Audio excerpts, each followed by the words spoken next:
right, hey there friends, and welcome back to the garage. As you can see, we've got the CFMoto Ibex 450 here next to me. I was right in the middle of doing an accessory install, and I decided to stop to make this video as a sort of public service announcement because I ran into some frustration, little difficulty getting this accessory on, and I thought it would be useful to share that frustration with all of you so that you don't find yourself in a similar position.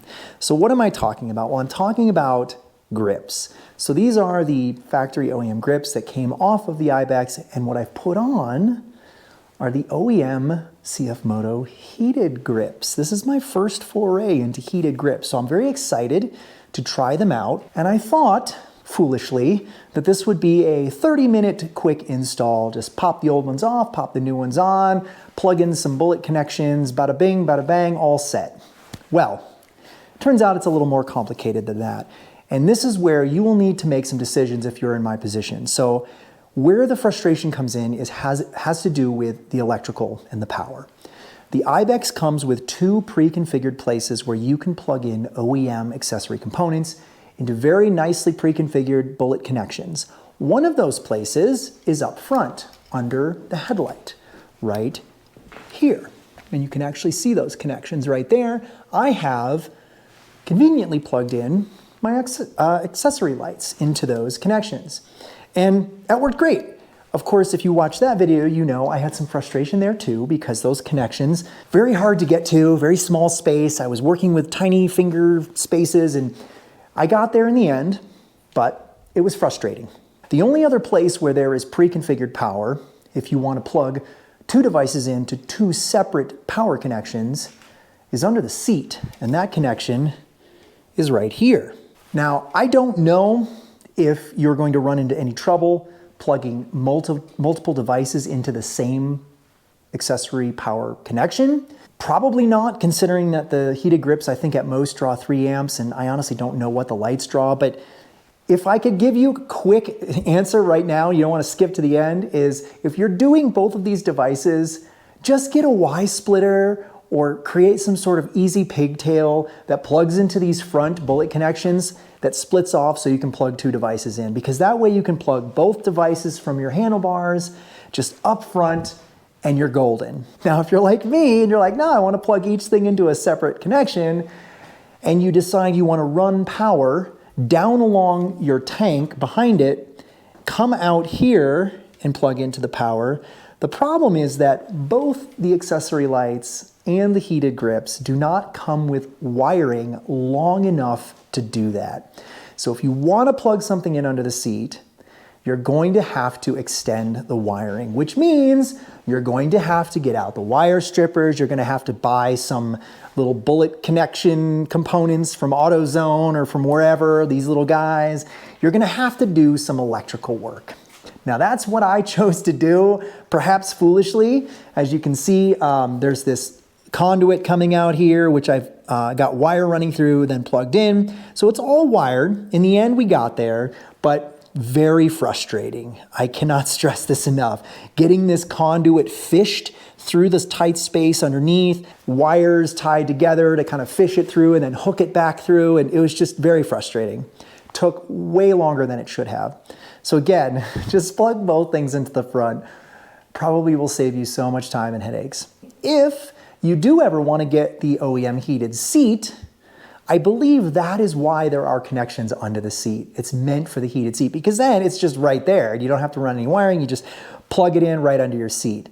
I suspect that's why they put that power connection there. So, you know, obviously if you want to plug in a carp you ride or a bunch of other things, you're going to have to put some sort of power controller in the bike.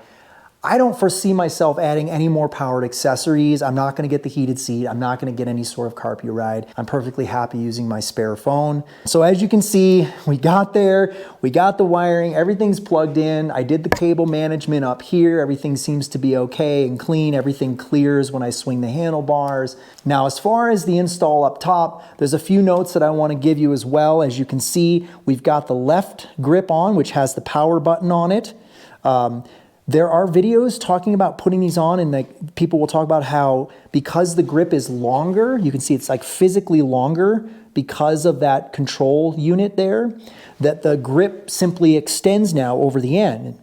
Well, you don't need to do that because the bar, the handlebar actually has pre-drilled holes so that you can unscrew this unit and your mirror and just slide them down about 8 millimeters and screw them into the new hole, and then it gives you just enough room so that this new handlebar sits flush. So they really did think of everything from the factory, knowing that this was going to be an accessory for the bike. So this grip on, no problem, easy peasy, just required moving these things down, taking my handguard off, re-screwing everything in and putting it in. Great.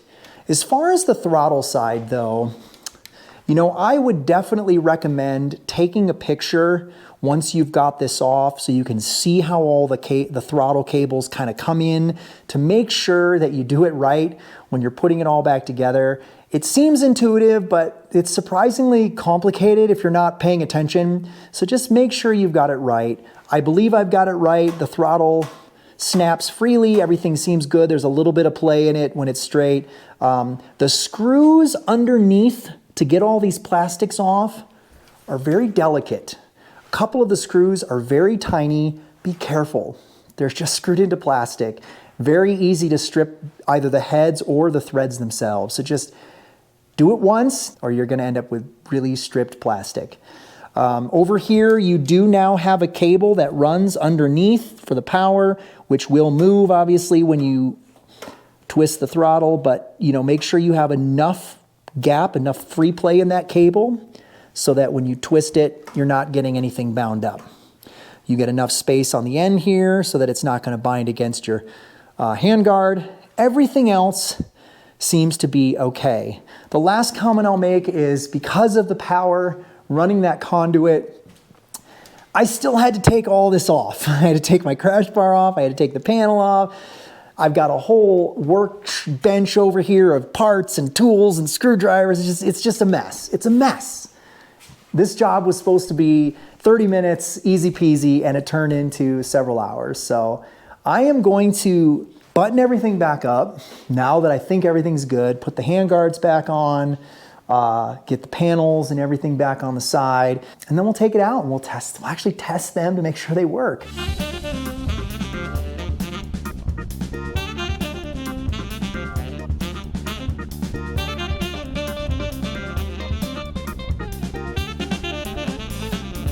All right, let's test it out.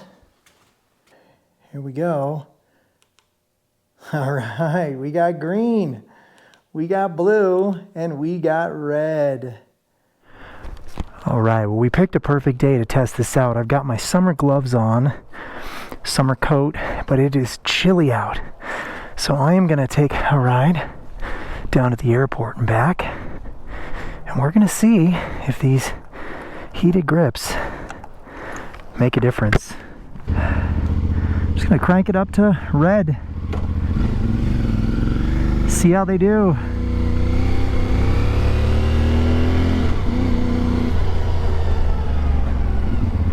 So far the throttle feels fine, nothing weird with the throttle side. So yeah, something I have noticed that's definitely different is because the blinker, the directionals, and the sort of control box here has shifted slightly. Things feel a little bit further over than they should be. Like I feel like the switch for the directional should be here and it's over here. I'm sure I'll get used to it. Not a big deal, but it is something that I do notice. All right, well, so far we've been on the bike for maybe like 7 minutes, and the grips are definitely getting warm, like kind of right in the center. But again, it's about the equivalent of like having a slightly old hand warmer in your glove. So it's not like hot by any stretch, but it is definitely noticeable. But this is also on the highest setting. So we're gonna have to really see how this plays out on a true ride. More later. Thank you so much for tuning in. Take care, everyone. Be safe out there, and just make sure you budget time for this job. It can be a little frustrating. All right, bye.